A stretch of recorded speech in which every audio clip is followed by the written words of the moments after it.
নমস্কাৰ, মই শ্ৰী দিগন্ত ভৰালী। আজি আমি উচ্চতৰ মাধ্যমিক দ্বিতীয় বাৰ্ষিকৰ এটি কবিতা প্ৰশ্নত আলোচনা কৰিবলৈ লৈছোঁ। কবিতাৰ শিৰোনাম হৈছে কৰুণতম আৰু কবি হৈছে নিমল প্ৰভা বৰদলৈ।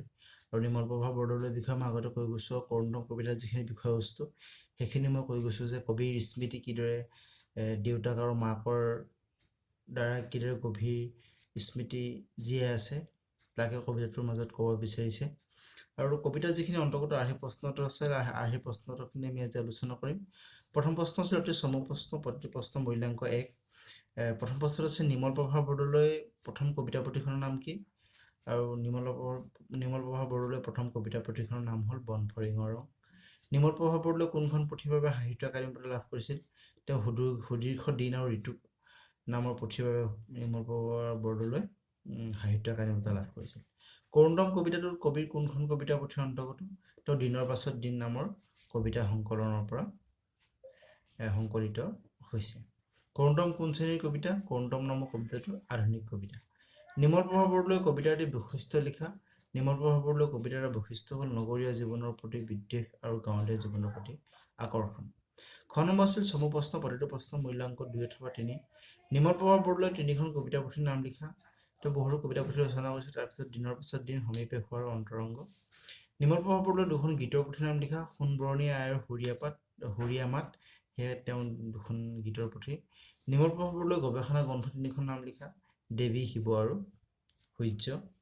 কৰুণতম আৰু সুবাস শব্দটোৰ অৰ্থ লিখা। কৰুণতম মানে অতি দুখজনক, বেদনাদায়ক, আৰু সুবাস মানে ভাল গোন্ধ, সুগন্ধ।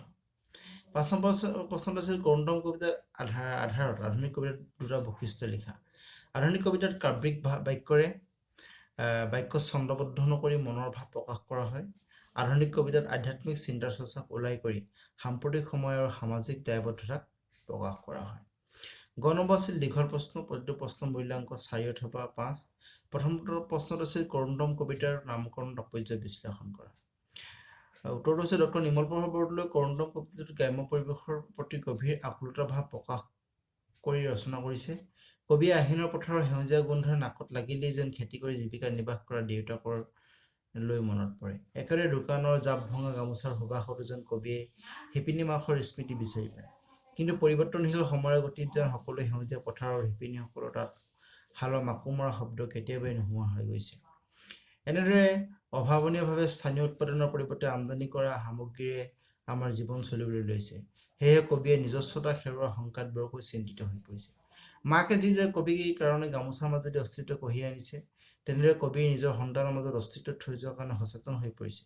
কিন্তু সেই সময়ত কবি সংকটত পৰিছে, কাৰণ বৰ্তমান বাস্তৱ কঠিন শিলাখণ্ডৰ মাজত তেওঁ ক'ত থৈ যাব, কি থৈ যাব? আধুনিকতাৰ গ্ৰাসত পৰি অতীতৰ কৃত্ৰিমতাহীন সমাজত কলুষিত হৈ পৰিছে। ইয়াতকৈ বেদনাদায়ক আৰু কি হ'ব পাৰে, য'ত সন্তানে পিতৃ মাতৃক ৰোমন্থন কৰিবলৈ একোটা অকৃত্ৰিম সম্পৰ্ক নাই। সেয়েহে কবিতাটিৰ নামকৰণ কৰুণতম সাৰ্থক হৈছে বুলি আমি ক'ব পাৰোঁ। আৰু কৰুণতম কবিতাত কবিৰ পিতৃ মাতৃৰ প্ৰতি গভীৰ শ্ৰদ্ধা প্ৰকাশ পাইছে নেকি বিচাৰ কৰা। আমি এইটো ক'ম বাৰু যে কৰুণতম কবিতাটোৰ জৰিয়তে পিতৃ মাতৃৰ প্ৰতি গভীৰ শ্ৰদ্ধা খুব স্বতঃস্ফূৰ্তভাৱে প্ৰকাশ পাইছে। তেওঁ যেতিয়া আহিনৰ পথাৰৰ গোন্ধে তেওঁ দেউতাকৰ স্মৃতি আমনি কৰে, ঠিক তেনেদৰে দোকানৰ জাপ ভঙা গামোচাৰ সুবাসে তেওঁ মাকলৈ মনত পৰে। যে তেওঁ 2টা স্মৃতি, আহিনৰ পথাৰৰ যিটো গুণ আৰু গামোচাৰ যিটো জাপ ভঙা সুবাস, সেই 2টা সুবাসে তেওঁ কি কৰে, নিজৰ পিতৃ মাতৃলৈ মনত পৰে। সেই 2টা স্মৃতি গভীৰ শ্ৰদ্ধা তেওঁ প্ৰকাশ কৰিব বিচাৰিছে। আৰু তেওঁ শংকাত ভুগিছে যে তেওঁ নিজৰ ল'ৰা ছোৱালী, নিজৰ সন্তানৰ কাৰণে কি থৈ যাব, যে ভৱিষ্যতে তেওঁ কিদৰে তেওঁ সন্তানক শ্ৰদ্ধা কৰিব। এই কবিতাটোৰ আমি জৰিয়তে পিতৃ মাতৃৰ প্ৰতি যিটো গভীৰ শ্ৰদ্ধা খুব স্পষ্ট ৰূপত ফুটি উঠা আমি দেখিবলৈ পাইছোঁ। আৰু কৰুণতম কবিতাটোৰ 2টামান দীঘল প্ৰশ্ন আৰু আছে, সেইকেইটা আমি পৰৱৰ্তী খণ্ডত আলোচনা কৰিম। আজিলৈ ইমানতে সামৰণি মাৰিছোঁ। ধন্যবাদ।